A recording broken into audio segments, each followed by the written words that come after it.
저는 사실 싸이가 유튜브 조회수가 막 올라가면서 한국 시장에 이제 그 반응이 오기 시작할 때쯤 조금 오고 나서 이런 생각을 해봤어요. 이건 사실 제가 이규창 대표님께도 한번 개인적으로도 여쭤보고 싶은 부분인데, 싸이의 강남스타일을 과연 한국의 다른 가수가 불러서 갔다면 됐을까? 미국에서 됐을까요? 이게 뭐냐면은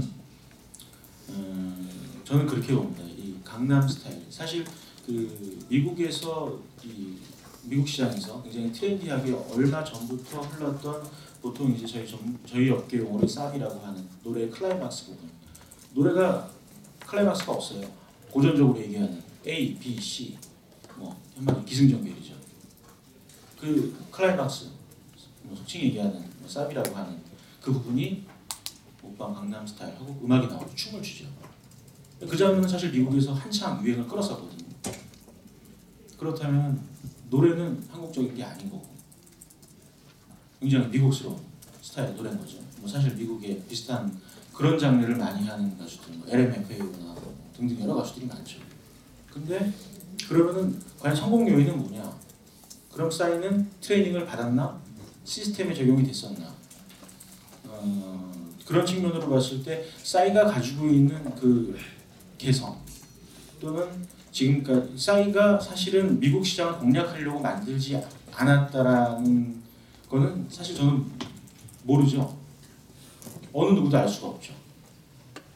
근데 아예 염두를 하지 않았나요? 이 정도는. 제가 질문한 게 저도 궁금해서요. 염두하지 않았어요. 네, 염두하지 않았다면 사실 이거는 굉장히 그 재밌는 사실이거든요. 그래서 그 싸이가 가지고 있는 자유분방함, 또는 굉장히 시스템화되어지지 않은, 또는 망가지는, 저는 이런 것들이 결과적으로는 지금까지 아까 말씀드렸던 쌓아온 컨텐츠를 만드는 데 있어서 굉장히 음악적인 어떤 퀄리티를 충족시키고 개인적인 캐릭터를 아주 잘 적용시켜서 정말 적절히 잘 승화시켰다. 그렇기 때문에 만들어진 철저하게 그 퍼니라는 코드에 공감대가 형성되고, 사실상 아까 그 미국 기자분들이 얘기하시는 굉장히 뭐 좀 심하게 얘기하면은 너무 가공되어진, 만들어진 것만 같은, 그리고 뭐 그런 음악들은 사실 예전에 우리가 했었던 음악들인데, 뭐 예를 들어 미국이나 영국의 보이밴드들 같은 경우 뭐 엔싱크, 백스트리트 보이즈, 뉴키즈 온 더 블록 굉장히 많았죠. 그런 가수들이 지금까지 해왔던 음악들을 답습하고 있는 거 아니야. 그렇기 때문에 신선하지 않아 라고 얘기를 아마 하거나, 또는 그게 사실일지도 모르겠습니다. 근데 싸이는 어찌 보면은 그가 가지고 있는 어떤 정서적인, 정신적인 제도권 밖에 있는 나는 자유로워, 그 자체가 영어로 얘기를 하지 않아도 그 퍼포먼스나 또는 뮤직비디오에서 보여주는 모든 연출적인 부분들이 진정성 있게 받아들여지지 않았나 싶습니다. 그래서 그 방법을 바꿔야 된다. K-팝이 미국 시장에 진출하려면.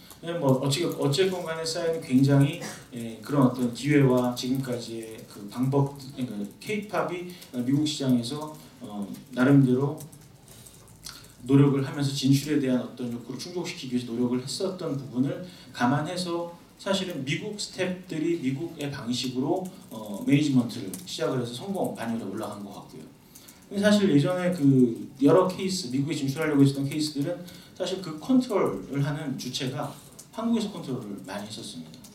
판단도 한국에서 하려고 그랬고, 사실 뭐 일본도 마찬가지고요. 그런 과도기적인 상황을 충분히 겪고 나서 미국 시장에 앞으로 진출을 해야 된다면, 뭐 예를 들어 저희 큐브 엔터테인먼트 같은 경우는 아티스트를 보통 이제 아이돌 가수라고 한다면은, 야 노래는 작곡가가 만들고 춤은 안무가가 만들어서 뮤직비디오는 잘 찍는 사람한테 잘 찍어서 완성물을 만들면 되고, 가수 너희들은 따라서 해, 시키는 대로 해서 잘 추고 잘 노래 부르고 하면 돼. 근데 과연 그게 진정성이 있을까요?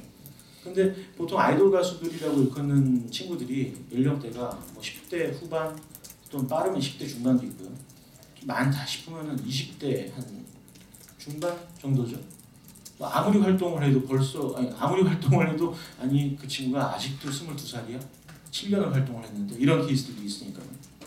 근데 그 친구들 중에 과연 K-팝이 이 시스템화된 트레이닝 시스템과 발굴 시스템, 트레이닝 시스템, 제작 시스템을 그 극복해서 앞으로 나가야 될 방향성에는 저는 제일 중요한 건 K-팝 한국의 연예 기획자, 그러니까 콘텐츠 제작자들이 가지고 가야 되는 어떤 롤은 그 아티스트가 가지고 있는 진정성 또는 그러니까 아티스트에서 또는 아이돌 가수가 기본적으로 하는 노래, 춤, 외적인 뮤지션으로 거듭날 수 있는 사실 싸이가 곡도 쓰고 또는 가사도 쓰고 여러 가지 프로듀싱 작업에 참여한다는 사실은 여러분들이 다 아시고 계실 부분인데 가수들도 저희 같은 경우 그렇습니다.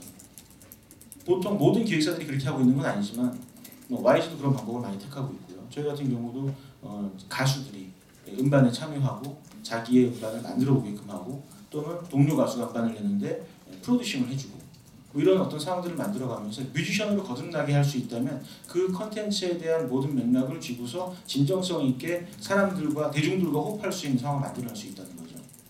그런 측면에 있어서 시스템을 바꾼다, 앞으로 변경시켜 나간다, 변화시켜 나간다라는 측면에서 그런 부분이 꼭 필요할 뿐 아까 말씀드렸던 것처럼 계속 진화해서 K-팝은 K-팝이 아니라 팝 시장에서 같이 동등하게 어깨를 나란히 견주고 경쟁할 수 있는 그런 시기가 저는 얼마 남지 않았다고 생각합니다.